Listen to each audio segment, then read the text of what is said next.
Hello dear students, आज का जो हमारा डिस्कशन टॉपिक है वो है पिट्यूटरी ग्लैंड।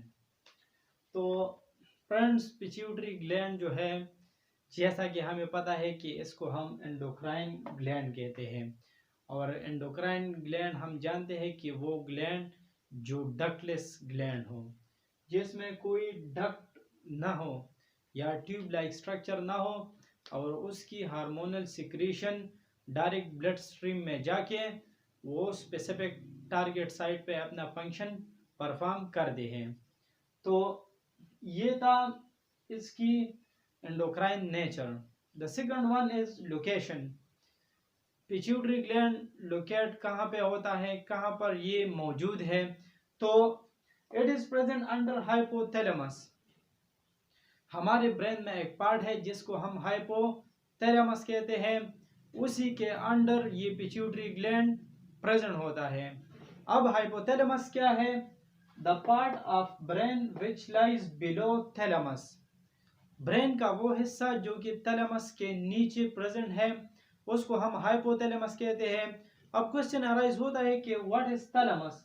थैलेमस क्या चीज है? तो अगर हम ब्रेन को देखें तो ब्रेन के थ्री मेन पार्ट्स है। एक को हम फोर ब्रेन कहते हैं, एक को मिड ब्रेन और एक को हाइंड ब्रेन। एक को हम फोर ब्रेन कहते हैं, एक को हम मिड ब्रेन और एक को हाइंड ब्रेन। फोर ब्रेन में ये थैलेमस पार्ट प्रेजेंट है। तो मतलब ये है कि hypothalamus is present beneath the fore brain. तो ये था इसकी लोकेशन। इसके बाद कलर। इसका कलर जो है ये रेड ग्रे इन कलर है। पिट्यूटरी ग्लैंड का कलर रेड ग्रे है।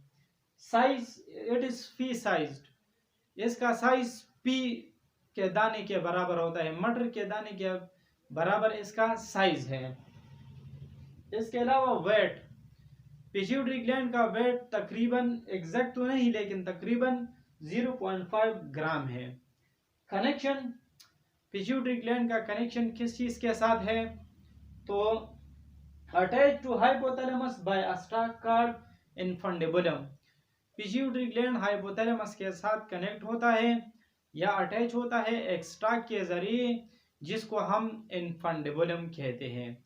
तो ये था इसकी कनेक्शन। इसके अलावा pituitary gland is under the control of hypothalamus.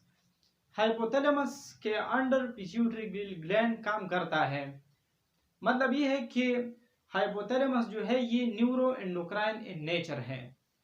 Neuro endocrine का मतलब ये है कि नर्व सिस्टम में भी इसका रोल है और एंडोक्राइन सिस्टम में भी इसका रोल है। इसका डुअल फंक्शन है, तो इसी वजह से हम इसको न्यूरो एंडोक्राइन इन नेचर कह सकते हैं। इसके अलावा it is also called master gland.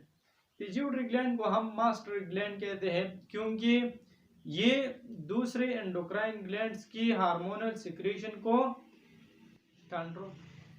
Pituitary gland को हम मास्टर ग्लैंड कहते हैं क्योंकि ये दूसरे पिट्यूटरी ग्लैंड को हम मास्टर ग्लैंड कहते हैं क्योंकि ये दूसरे एंडोक्राइन ग्लैंड्स की हार्मोनल सिक्रीशन को कंट्रोल करता है।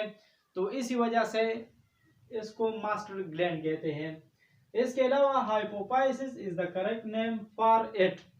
पिट्यूटरी ग्लैंड के लिए जो करेक्ट नेम है, सही नाम है, वो हाइपोफाइसिस है। अगर हम इसकी डायग्राम को देखें तो दिस पार्ट, अगर हम इसकी डायग्राम को देखें तो ये वाला पार्ट जो है ये हाइपोथैलेमस है। जैसा कि हमने पढ़ा कि ये अंडर द हाइपोथैलेमस होता है और इसके कंट्रोल में होता है। हाइपोथैलेमस इसको जो ऑर्डर देता है उसी के मुताबिक ये हार्मोन सिक्रीट करता है और फिर उसी हार्मोन की इनहिबिशन भी इसकी ऑर्डर के मुताबिक होता है। इसके अलावा यहाँ एक स्टाक प्रेजेंट है जिसको हम इन्फंडिबुलम कहते हैं।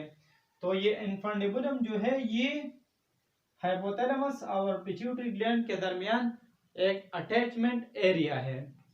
इसके अलावा इसकी दो लोब्स हैं। इस एक को हम एंटीरियर लोब कहते हैं, एक को हम पोस्टीरियर लोब। तो एंटीरियर लोब जो है ये फ्रंट लोब होता है, सामने वाला लोब एंटीरियर लोब होता है और इसको हम एडिनो हाइपोफाइसिस भी कहते हैं। एंटीरियर पिट्यूटरी का या इंटीरियर लोब का जो सेकंड नेम है वो है एडिनोहाइपोफाइसिस, और ये बना होता है ग्लैंडुलर टिश्यू से। इसके अलावा बैक साइड पे जो होता है उसको हम पोस्टीरियर लोब कहते हैं, और इसका दूसरा नाम है न्यूरोहाइपोफाइसिस। न्यूरोहाइपोफाइसिस क्यों कहते हैं इसको? क्योंकि ये न्यूरोलॉजिकल टिश्यू से बना होता है। तो ये था एक ब्रीफ सा डायग्रामेटिक ओवरव्यू। इंशाल्लाह हम नेक्स्ट लेक्चर में इसकी हार्मोन्स जो एंटीरियर पिट्यूटरी सीक्रेट करता है, पोस्टीरियर पिट्यूटरी सीक्रेट करता है, और उन हार्मोन्स की हमारी बॉडी में जो फंक्शंस है वो स्टडी करेंगे। अगर वीडियो अच्छी लगी हो तो प्लीज़ चैनल को लाइक और सब्सक्राइब करें, और साथ में बेल आइकन को भी प्रेस करें। Thanks for watching.